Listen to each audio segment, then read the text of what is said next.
Breaking news చూస్తున్నారు. Hamas పై యుద్ధం ప్రకటించబోతోంది America అంటే అవుననే మాట వినిపిస్తోంది. ప్రకటన లేకుండా యుద్ధం మొదలుపెట్టిన ఆశ్చర్యపడవలసిన అవసరం లేదంటూ కూడా విశ్లేషణలు వినిపిస్తున్నాయి. ఇజ్రాయెల్కు శక్తివంతమైన బాంబులు తరలించబోతున్నట్టుగా తెలుస్తోంది. అమెరికా 2000 MK-84 అవును MK-84లు 2000 బాంబులను ఇజ్రాయెల్కి తరలించినట్టుగా తెలుస్తోంది. మరి ముఖ్యంగా ఇదే అంశానికి సంబంధించి ఇక్కడ అస్తోద్ ఎయిర్పోర్టుకు అమెరికా బాంబులు చేరుకున్నాయనేది మనకు అందుతున్న సమాచారం. దాంతోపాటు హమాస్పై ఇజ్రాయెల్ చేపట్టిన యుద్ధానికి అమెరికా సైనిక మద్దతు ఉంటుందంటూ కూడా చర్చ జరుగుతోంది. ఈ నేపథ్యంలో ఇక్కడ ఏం జరగబోతుందనేది ఆసక్తికరంగా మారుతోంది. హమాస్పై ఇజ్రాయెల్ చేపట్టిన యుద్ధానికి అమెరికా సైనిక మద్దతు కనుక ప్రకటిస్తే అక్కడ ప్రకంపనలు రేగే అవకాశం కనిపిస్తోంది. ఎందుకంటే ట్రంప్కు ఈ నేపథ్యంలోని కృతజ్ఞతలు తెలుపుతూ మసూద్ ట్వీట్ చేసిన సందర్భం. బందీలను విడుదల చేయాలని హమాస్కు ట్రంప్ డెడ్లైన్ విధించాడు. శనివారంతోనే ఆ డెడ్లైన్ ముగిసింది. హమాస్పై యుద్ధానికి సర్వసన్నద్ధమవుతోంది అమెరికా, ఇజ్రాయెల్. దీనికి సంబంధించిన బిగ్ బ్రేకింగ్ న్యూస్ చూస్తున్నారు. ఒకసారి మీరు చూడొచ్చు. మొసాద్కి సంబంధించి ఇక్కడ కీలకమైన డెవలప్మెంట్ కింద చెప్పుకోవాలి. ఎందుకంటే now that the bombs Biden withheld and Trump released have arrived to Israel. Thank you president Trump. Trump is also expected to release 132 D9 అంటూ కూడా ఐ థింక్ క్యాటర్కి సంబంధించి వాటికి సంబంధించి మాట్లాడడం జరుగుతోంది. మొసాద్కి సంబంధించి ఇక్కడ ప్రస్తావించడం జరుగుతోంది. ఈ నేపథ్యంలో కీలకమైన అంశం కింద చెప్పుకోవాలి. ఇక్కడ కీలకమైన డెవలప్మెంట్. ఎందుకంటే మొసాద్ ఆపరేషన్లోకి దిగిందంటే అక్కడ ఎటువంటి పరిణామాలు జరుగుతూ ఉంటాయో మనకు తెలుసు. మొసాద్కి సంబంధించి రంగంలోకి దిగిందంటే కనుక ఎక్కడ ఏ ఇరకలో ఉన్నా సరే, ఏ మూలలో ఉన్నా, ఎక్కడ ఉన్నా సరే వెతికి వెంటాడి పట్టుకొని హతమార్చిన సందర్భానికి సంబంధించి కూడా మాట్లాడుకోవడం జరుగుతూ ఉంటుంది. మరి ముఖ్యంగా ఈ ఘటనకు సంబంధించి ఎందుకంటే నిన్న ట్రంప్ మాట్లాడిన సందర్భం ఐ రిక్వెస్ట్ ఒకవేళ బయట ఉంటే కనుక ప్లే చేసే ప్రయత్నం చేద్దాం. బైడెన్ ఇన్ఫ్యాక్ట్ నిన్న ట్రంప్ మాట్లాడుతూ డెడ్లైన్కి సంబంధించి లాస్ట్ వార్నింగ్ ఇచ్చాడు.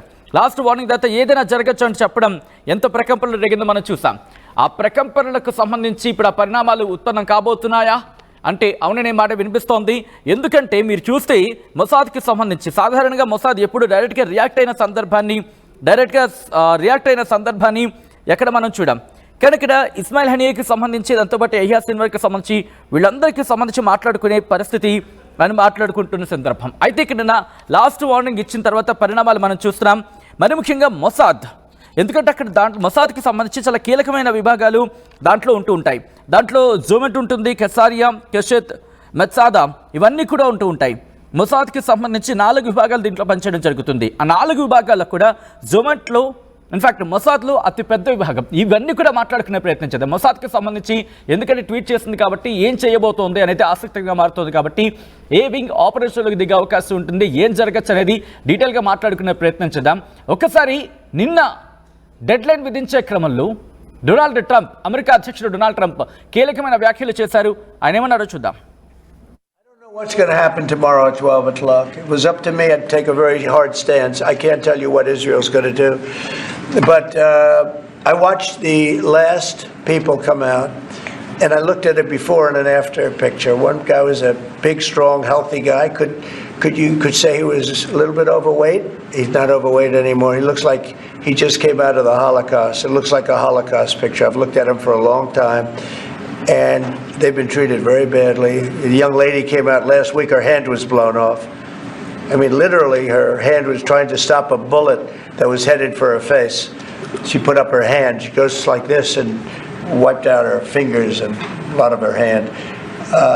Now, I would take a different stance, but it depends. Look, it depends what Bibi's going to do. It depends what Israel's going to do. But and now I understand they've totally changed. Hamas has totally changed. They want to release hostages now again. But you have to see, this started by them saying, we're not going to release the hostages as we said we were. I said, good. You have till 12 o'clock on Saturday, which is tomorrow at 12 o'clock to do it. And we didn't hear anything. Then all of a sudden, 2 days ago, they said, no, we've decided we're going to release the hostages. So, but I actually think they should release all of the hostages. Remember, they're probably as bad as they looked. I mean, I don't like to say that, but they look real bad. 5 days ago when I saw them. And the young ladies that came out were treated really badly. You don't know what happened, but I do. They were treated really badly. But as bad as they look, the ones that follow... right night in fact కొద్ది గంటల క్రితం Trump చేసిన వ్యాఖ్యలు ఇవి. ఏం జరుగుతుందో మీరు ఊహించగలరా అంటూ కూడా. ఎందుకంటే నేనేం చేస్తాను అనే అంశానికి సంబంధించి నేను చెప్పను, ఏం జరుగుతుందో మీరే చూడండి అంటూ చెప్పడం మొసాద్కి సంబంధించి. ఎందుకంటే మొసాద్ని రంగంలోకి దించాడా ట్రంప్ అనే మాట వినిపిస్తోంది. ఇంకొక మాట ఇక్కడ వినిపిస్తోంది ఏంటంటే కనుక ఇప్పటికే ఇటు అమెరికాకు సంబంధించి కీలకమైన నేతలతో బెంజమిన్ నెతన్యాహు భేటీ అయ్యాడు అనేది ఇక్కడ కీలకంగా జరుగుతున్న అంశానికి సంబంధించి డిస్కషన్. ఆ డిస్కషన్కి సంబంధించి మాట్లాడుకునే ప్రయత్నం చేద్దాం. Netanyahu US secretary of state రుబియోతో భేటీ అవ్వడం ఇప్పుడు కీలకంగా మారింది. జెరూసలంలో భేటీ అయ్యాడు. మరి ముఖ్యంగా ఈ ఇద్దరు కూడా ఒక జాయింట్ మీడియా స్టేట్మెంట్ ఇవ్వబోతున్నారు అనేది కీలకంగా మారింది. ఒకవేళ జాయింట్ స్టేట్మెంట్ ఇస్తే కనుక ఆర్టీవీ ముందుంచే ప్రయత్నం చేస్తుంది. ఎందుకంటే ఇటు యుఎస్ స్టేట్ ఆఫ్ హోమ్కి సంబంధించి, అంటే ఒక విధంగా చెప్పాలంటే రక్షణ శాఖ కింద చెప్పుకోవాలి. అటువంటిది రక్షణ శాఖ అలాగే బెంజమిన్ నెతన్యాహు వీళ్ళిద్దరూ కూర్చొని భేటీ అయ్యారు ఇప్పుడు. ఇది చాలా కీలకమైన అంశం. దాంతోపాటు మొసాద్ పక్క ట్వీట్ చేసింది. ఆ ట్వీట్ని మీరు చూస్తున్నారు. Now that's the bombs Biden withheld and Trump released have arrived to Israel. Thank you president Trump అని చెబుతూని దాంతోపాటు ట్రంప్కి సంబంధించి ఇంకొక అంశాన్ని అక్కడ వాళ్ళు ట్వీట్ చేయడం జరిగింది. మొసాద్కి సంబంధించి ట్వీట్ చేయడం ఇప్పుడు ఆసక్తికరంగా మారుతోంది. ఎందుకంటే సాధారణంగా మొసాద్ ఎప్పుడూ రంగంలోకి నేరుగా దిగిన సందర్భం, అంటే నేరుగా ట్వీట్ చేసిన సందర్భాలు చాలా తక్కువనే చెప్పుకోవాలి. కానీ ఈరోజు ఈ పరిణామాలకు సంబంధించి, ఎందుకంటే చాలా వేగంగా మారుతున్నాయి పరిణామాలు. ఓ పక్క అక్కడ యుఎస్కి సంబంధించి యుఎస్ స్టేట్కి సంబంధించి ఇన్ఫ్యాక్ట్ ఆ వ్యవహారానికి ఇటు బెంజమిన్ నెతన్యాహు కూడా భేటీకి హాజరు కూడా. అంటే యుఎస్ సెక్రటరీ ఆఫ్ స్టేట్కి సంబంధించి రుబియోతో ఇటు బెంజమిన్ నెతన్యాహు భేటీ కావడం ప్రాధాన్యత సంతరించుకుంది. మరోపక్క మొసాద్కి సంబంధించి ట్వీట్ చేయడం ఇప్పుడు ఇంకొక ప్రాధాన్యత సంతరించుకుంది. ఇలా బ్యాక్ టు బ్యాక్ కీలకమైన డెవలప్మెంట్స్ గురించి మాట్లాడుకుంటున్న పరిస్థితి. ఒకవేళ నేరుగా రంగంలోకి దిగబోతుందా అనేది ఇప్పుడు ఆసక్తికరంగా మారింది. రైట్, ఇటు మొసాద్కి సంబంధించి పిక్చర్ని రిలీజ్ చేసింది బెంజమిన్ నెతన్యాహు. ఇటు సెక్రటరీ ఆఫ్ స్టేట్ రుబియోతో భేటీ అయ్యారు. ఆ భేటీకి సంబంధించి ఇమేజ్ రిలీజ్ చేసింది మొసాద్కి సంబంధించి ప్రధాని బెంజమిన్ నెతన్యాహు అలాగే US state of secretary Rubio వీళ్ళిద్దరూ కూడా భేటీకి సంబంధించి పిక్చర్ని రిలీజ్ చేసింది. మరి కాసేపట్లో వీళ్ళిద్దరూ కూడా జాయింట్ ప్రెస్ కాన్ఫరెన్స్ ఇవ్వబోతున్నట్టుగా తెలుస్తోంది. ఈ నేపథ్యంలో ఈ రోజు రంగంలోకి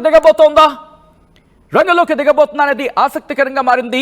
దీంతో పాటు ఇక్కడ ఏం చెబుతోందంటే కనుక యూరోపియన్ కంట్రీకి సంబంధించి కూడా అక్కడ మాట్లాడుతున్న పరిస్థితి. సో అంతకన్నా ముందు కొన్ని కీలకమైన అంశాలను ఇక్కడ ప్రస్తావించడం జరుగుతోంది. మొసాద్ ఏముంటుందంటే కనుక Trump is also expected to release 132 D9 caterpillar bulldozers అంటూ కూడా చెప్పడం జరుగుతోంది. క్యాటర్పిల్లర్ బుల్డోజర్స్ని కూడా రంగంలోకి దించబోతున్నాడంటూ మొసాద్ చెబుతోంది. దాంతోపాటు there is no further second phase. Many items from the deal has been removed. The next phase will be discussed directly with the United States. Yes, RTV screen మీద exclusive visuals మీరు చూస్తున్నారు.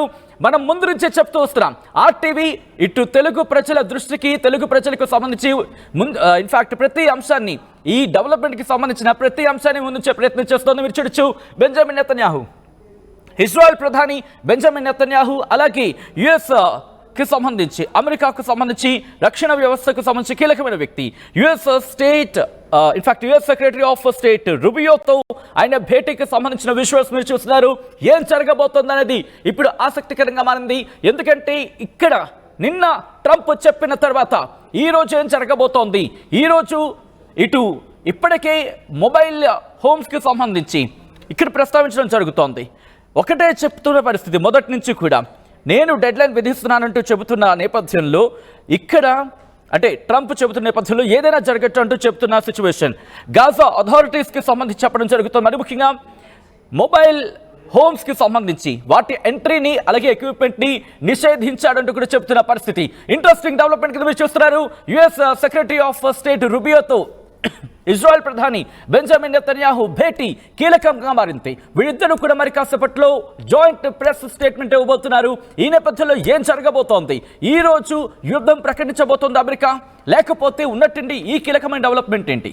మరీ ముఖ్యంగా Mossad చేస్తున్న tweets, back to back Mossad ట్వీట్లు చేయడం జరుగుతోంది. మరీ ముఖ్యంగా కొన్ని బాంబులు చేరుతున్నాయి, దాంతోపాటు క్యాటర్పిల్లర్ బుల్డోజర్స్ చేరబోతున్నాయి అంటూ కూడా చెప్పడం. అంటే ఇక్కడ ఇండైరెక్ట్ గా యుద్ధానికి దిగబోతున్నాడా అనేది ఆసక్తికరంగా మారింది. మొసాద్కి సంబంధించిన ఆ ట్వీట్ మీరు చూస్తున్నారు. మొసాద్ చేసిన ట్వీట్ ఒక పక్క, మరో పక్క ఈరోజు జాయింట్ భేటీ. ఈ రెండు కూడా కీలకమైన డెవలప్మెంట్ కింద చెప్పుకోవాలి. నిజంగా ఈరోజు డెవలప్మెంట్ని పశ్చిమాసియా దేశాలతో పాటు యావత్ ప్రపంచం చాలా నిశితంగా పరిశీలిస్తోంది. నిశితంగా ప్రతి అడుగుని పరిశీలించడం జరుగుతోంది.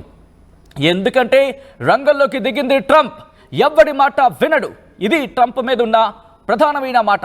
ఈ నేపథ్యంలో కీలకమైన డెవలప్మెంట్స్కి సంబంధించి చోటు చేసుకోవడం, వీళ్ళిద్దరూ కూడా భేటీ కావడం, వీళ్ళిద్దరూ మాట్లాడుకోవడం, మరి ముఖ్యంగా నేరుగా ట్రంప్కి సంబంధించి కీలకంగా చెప్పుకునే వ్యక్తులు ఒకరైన యుఎస్ సెక్రటరీ ఆఫ్ హోమ్కి సంబంధించి రూబియో కూడా భేటీలో పాల్గొనడం ఆసక్తికరంగా మారింది.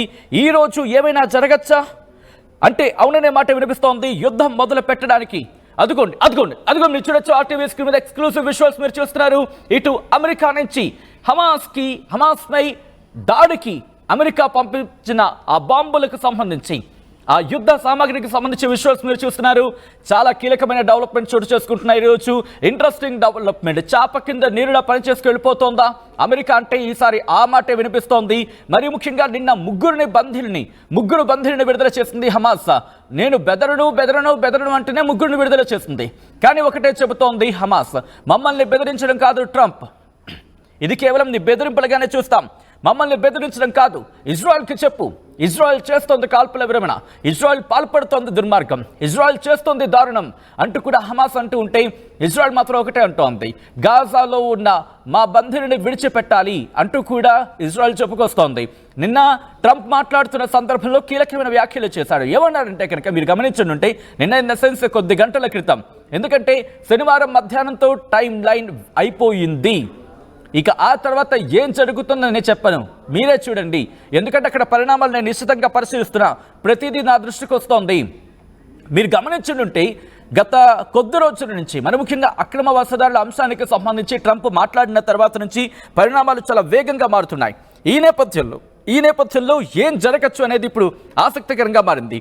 ఇక్కడ మొసాద్కి సంబంధించి మొసాద్ కమెంటరీ అంటూ కూడా మీరు చూడొచ్చు. ఆ ట్వీట్కి సంబంధించి కీలకమైన డెవలప్మెంట్ చోటు చేసుకుంటున్నాయి. ఒకటి కాదు, రెండు కాదు, బ్యాక్ టు బ్యాక్ అప్డేట్స్ అనేవి ఇక్కడ చోటు చేసుకుంటా అంటే అర్థం చేసుకోవచ్చు. ఈరోజు ఎటువంటి డెవలప్మెంట్స్ ఉండబోతున్నాయి అనేది డైరెక్ట్గా హింట్ ఇచ్చారా అంటే అవుననే మాట వినిపిస్తోంది. ఎందుకంటే వీళ్ళిద్దరూ ఇప్పుడు దాదాపుగా గంట సేపు అవుతోంది, వీళ్ళిద్దరి భేటీ కొనసాగుతుంది. జెరూసలేంలో ప్రధాని అంటే ఇజ్రాయెల్ ప్రధాని బెంజమిన్ నెతన్యాహు, అలాగే US secretary of state Rubio, వీళ్ళిద్దరూ కూడా భేటీ కావడం ఇప్పుడు ఆసక్తికరంగా మారుతోంది. ఇక్కడ మొసాద్కి సంబంధించి ఎందుకు ట్వీట్ చేస్తుందనేది సాధారణంగా కలిగే క్వశ్చన్. ఎందుకంటే ఆపరేషన్స్లో దిట్ట, ఎవరైనా ఎక్కడైనా ఏ ఎరకలో ఉన్నా టార్గెట్ చేసామా, టార్గెట్ క్లియర్ అవ్వాల్సిందే, ఎక్కడ దాంట్లో ఎటువంటి డౌట్ ఉండకూడదు. ఎందుకంటే ఇస్మాయిల్ హనియాకి సంబంధించి హమాస్ కీలక నేత ఇస్మాయిల్ హనియాను మట్టు పెట్టిన అంశానికి సంబంధించి అక్కడ ప్రస్తావించుకుంటూ ఉంటుంది. ఇన్ఫ్యాక్ట్ ఆ ప్రస్తావన వచ్చినప్పుడల్లా మొసాద్కి సంబంధించి మాట్లాడుకునే సిచ్యువేషన్ ఉంటుంటుంది. ఎందుకంటే హెజ్బుల్లాకి సంబంధించి కావచ్చు, లేకపోతే మరి ముఖ్యంగా హెజ్బుల్లా కావచ్చు, లేకపోతే హమాస్ కావచ్చు, ఇక్కడ ఎటువంటి ఇబ్బందికర వాతావరణం ఏర్పడినా మొసాద్ రంగంలోకి దిగుతుందంటూ కూడా ఒక చర్చ జరిగింది. ఎందుకంటే మీకు గుర్తుందంటే ఇరాన్లో అక్కడ మేలో అధ్యక్షుడు ఇబ్రహీం రైసీ మరణానికి సంబంధించి కూడా ఇక్కడ మొసాద్ ప్లాన్ ఏమైనా ఉందా అనే అనుమానాలు కూడా రైజ్ అయ్యాయి. సో ఆ తర్వాత మీరు గమనించుంటే ఆ తర్వాత జరిగిన పరిణామాలు, నస్రల్లా దబర్ సీనియర్ కమాండర్ అబ్బాస్ నిల్షఫర్ను వీళ్ళను కూడా హతమార్చిన అంశానికి సంబంధించి మాట్లాడుకోవడం జరుగుతూ ఉంటుంది. ఇస్మాయిల్ హనియాకి ఇన్ఫ్యాక్ట్ హమాస్కి సంబంధించిన కీలక నేతను ఇటు ఇరాన్లోకి చొచ్చుకు వెళ్ళి చంపేసింది మొసాదే అంటూ కూడా హతమార్చింది హమాసే, ఇన్ఫ్యాక్ట్ అతగాన్ని హతమార్చింది మొసాదే అంటూ కూడా ఒక పెద్ద చర్చ జరిగింది. సో అంటే అర్థమవుతోంది ఎటువంటి తీవ్రమైన పరిణామాలకు సంబంధించి ఉండబోతున్నాయి అనేది ఒక ఏమైనా హింట్ ఇచ్చే ప్రయత్నమా అనే అంశానికి సంబంధించి ఇప్పుడు క్వశ్చన్ రైజ్ అవుతోంది. ఈ నేపథ్యంలో ఏం జరగచ్చు? ట్రంప్ ఈ రోజుకి యుద్ధానికి దిగబోతున్నాడా? అమెరికా సామర్థ్యానికి సంబంధించి మాట్లాడుకున్న పరిస్థితి. ఇక్కడ కేవలం అమెరికా సామర్థ్యంతోనే రంగంలోకి దిగబోతున్నాడా, లేకపోతే ఇటు ఇజ్రాయెల్ దగ్గర కీలకమైన బాంబులు కావచ్చు, కీలకమైన యుద్ధ సామగ్రి కావచ్చు, అవి కూడా ఉన్న పరిస్థితి. సో ఈ నేపథ్యంలో ఇటు హమాస్కి సంబంధించి కీలకమైన డెవలప్మెంట్ చోటు చేసుకునే అవకాశం కనిపిస్తోంది. హమాస్ ఎటువంటి రియాక్షన్ ఇస్తుంది? ఎందుకంటే ఇక్కడ యుద్ధ సామగ్రి నుంచి మాట్లాడుకున్నప్పుడు ఎవరెవరి దగ్గర ఎటువంటి సత్తా ఉంది అనేది కూడా గతంలో, ఎందుకంటే కేవలం ఇటు ఇజ్రాయెల్ని మాత్రమే ముందుండి నడిపిస్తాడా, అంటే ఇజ్రాయెల్ని ముందుండి ట్రంప్ నడిపించడం జరుగుతుందా, లేకపోతే ఇంకా కారణాలు ఏవైనా ఉంటాయనే అంశానికి సంబంధించి కీలకమైన డిస్కషన్ కింద కీలకంగానే మాట్లాడుతున్న సందర్భం. ఎందుకంటే ఇక్కడ ఎవరి బలాబలాలు ఆ స్థాయిలో ఉన్నాయి. ఎందుకంటే ఎవరు కూడా మేము తగ్గేది లేనట్టుగా వ్యవహరిస్తున్న పరిస్థితి. ఇజ్రాయెల్కి సంబంధించి ఇజ్రాయెల్ సత్తా ఇజ్రాయెల్ దగ్గర ఉంది. హమాస్కి సంబంధించి ఇక్కడ ఇరాన్ మద్దతు అంటూ కూడా ఒక చర్చ జరుగుతూ ఉంటుంది. సో ఈ నేపథ్యంలో ఒకవేళ నేరుగా ఇజ్రాయెల్ని రంగంలోకి దించుతాడా, లేకపోతే, ఎందుకంటే ఇక్కడ నేను ఒకసారి సపోజ్ ఇజ్రాయెల్కి సంబంధించి రంగంలోకి దిగింది అనుకుందాం. అప్పుడు హఠాత్తుగా ఇరాన్ కనుక రంగంలోకి దిగి ఫర్ సపోజ్ అంటున్నాను అంతకే, ఒకవేళ ఇక్కడ హమాస్కి మద్దతుగా ఇరాన్ కనుక రంగంలోకి దిగితే ఎలా ఉంటుందనేది ఒకసారి మాట్లాడుకునే ప్రయత్నం చేద్దాం. ఎందుకంటే ఇజ్రాయెల్ జనాభా 96 లక్షల మంది, ఇరాన్కి సంబంధించి జనాభా చూసుకుంటే 8.8 కోట్ల మంది. కానీ ఈ రెండు విషయాన్ని, జనాభా విషయాన్ని పక్కన పెడితే రక్షణ శాఖ బడ్జెట్ విషయానికి వస్తే కనుక ఇరాన్ దగ్గర $7.4 బిలియన్ ఉన్నాయి, ఇటు ఇజ్రాయెల్ దగ్గర $19 బిలియన్. ఇక సైన్యానికి సంబంధించి మాట్లాడుకుంటే 1,70,000 మంది సైన్యం ఇజ్రాయెల్ దగ్గర ఉంటే ఇరాన్ దగ్గర 6,10,000 మంది సైన్యం ఉన్న పరిస్థితి. రిజర్వ్ ఫోర్స్ గురించి మాట్లాడుకున్నప్పుడు 4,65,000 మంది రిజర్వ్ ఫోర్స్ ఇజ్రాయెల్ దగ్గర ఉంటే 3,50,000 మంది ఇక్కడ ఇరాన్ దగ్గర ఉన్న పరిస్థితి. సో ఈ నేపథ్యంలో F-15లు, F-16లు, F-35లు, F-4లు, F-14లు ఇటువంటి యుద్ధ విమానాలు ఇజ్రాయెల్ దగ్గర ఉన్న పరిస్థితి. అంతేకాదు దీంతో పాటు ఇంకా కీలకంగా చెప్పుకోవాలనుకుంటే కనుక ట్రైనర్ ఎయిర్క్రాఫ్ట్లు ఉన్నాయి, ఫైటర్ ఎయిర్క్రాఫ్ట్స్ ఉన్నాయి, స్పెషల్ మిషన్ ఎయిర్క్రాఫ్ట్స్ ఉన్నాయి. ఇజ్రాయెల్ దగ్గర 612 మొత్తం ఎయిర్క్రాఫ్ట్లు ఉంటే ఫైటర్ ఎయిర్క్రాఫ్ట్కి సంబంధించి 241 ఉన్నాయి. ఆ తర్వాత స్పెషల్ మిషన్ ఎయిర్క్రాఫ్ట్లు 23 ఉన్నాయి, ట్రైనర్ ఎయిర్క్రాఫ్ట్లు 155 ఉన్నాయి, ట్యాంకర్ ఫ్లీట్లు 14 ఉన్నాయి, హెలికాప్టర్స్ 146 ఉన్నాయి, అటాక్ హెలికాప్టర్స్ 48 ఉన్నాయి, ట్యాంకులు 1370 ఉన్నాయి, వెహికల్స్ 43,407 ఉన్నాయి. దాంతోపాటు సెల్ఫ్ ప్రొపెల్డ్ ఆర్టిలరీస్ 650 ఉన్నాయి, అలాగే రాకెట్ ఆర్టిలరీలు 150 ఉన్నాయి. ఇలా అనేకమైన యుద్ధ సామాగ్రి ఇటు ఇజ్రాయెల్ దగ్గర ఉన్న పరిస్థితి. సో ఈ నేపథ్యంలో ఏం జరగచ్చు? ఒకవేళ అణుబాంబులకు సంబంధించి వెళ్ళే ప్రయత్నం జరుగుతుందా? ఒకవేళ అంతవరకు వెళ్తే కనుక ఏం జరగచ్చు అనేది ఆసక్తికరంగా మారింది. ఎందుకంటే మరి కాసేపట్లో ఈ అంశానికి సంబంధించి ఇద్దరూ కూడా, అంటే ఇజ్రాయెల్ ప్రధాని బెంజమిన్ నెతన్యాహు, ఆయనతో పాటు US secretary of home Rubio, వీళ్ళిద్దరూ కూడా జాయింట్ ప్రెస్ కాన్ఫరెన్స్ నిర్వహించబోతున్నట్టుగా తెలుస్తోంది. ఏం జరగచ్చు? నిజంగా ట్రంప్ యుద్ధానికి తెరలేపుతాడు అని మీరు అనుకుంటున్నారా, లేకపోతే ఇజ్రాయెల్ని ముందు పెట్టి యుద్ధానికి వెళతాడా? ఒకవేళ యుద్ధం అనేది జరిగితే ఎవరిది పైచే అవకాశం ఉంటుంది అనేది ఆసక్తికరంగా మారుతోంది. హమాస్కు చెక్ పెట్టేందుకు ట్రంప్ ఈ నిర్ణయం తీసుకుంటున్నాడు అనే ఒక చర్చ జరుగుతున్న నేపథ్యంలో నిజంగా ట్రంప్ లక్ష్యం ఏంటి అనేది ఇక్కడ బిగ్గెస్ట్ క్వశ్చన్గా నిలుస్తోంది. మీకేమనిపిస్తుంది కమెంట్ చేయండి. అంతకన్నా ముందు ఇదే అంశానికి సంబంధించి ట్రంప్ రియాక్ట్ అయ్యాడు. ట్రంప్ ఏమంటున్నాడు? ట్రంప్ హమాస్కి ఇచ్చిన లాస్ట్ వార్నింగ్ ఏంటి? ఒకసారి మీరే చూడండి.